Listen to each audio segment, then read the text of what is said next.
बोल news headquarter. खबरों में खुशामदीद। खबरों का सिलसिला आगे बढ़ाएंगे। यहां पर आपको अपडेट करेंगे। रमजानुल मुबारक का चांद देखने के लिए मुल्क के मुख्तलिफ शहरों में इस वक्त इजलास जारी हैं। मरकजी रोयते हिलाल कमेटी का इजलास मौलाना अब्दुल खबीर आज़ाद की सदारत में पेशावर में हो रहा है। और आपको बताते चलें कि चेयरमैन रोयते हिलाल कमेटी मौलाना अब्दुल खबीर आज़ाद का कहना था कि पेशावर समेत मुल्क भर से शहादतें मौसूल की जाएंगी। बोल न्यूज़ के नुमाइंदे आसिफ शहजाद भी इस वक्त पेशावर में ही मौजूद हैं। मज़ीद तफसीलात मालूम कर लेते हैं। Shahzad, over to you.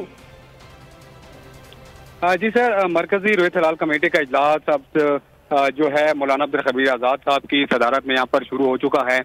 उनके साथ साथ जो दीगर मकतब फिक्र के जो उलमा कराम हैं वो भी मौजूद हैं। इजलास में चांद देखने के हवाले से जो शहादतें हैं वो वसूल की जाएंगी। यहाँ पर मौलाना अब्दुल खबीर आज़ाद से जब हमारी बात हुई तो उनका ये कहना था कि पेशावर में जो है मतला अबर आलूद है, लेकिन जो आस पास के इलाके हैं वहाँ पर मतला साफ है। और जो वो आपका शुक्रिया।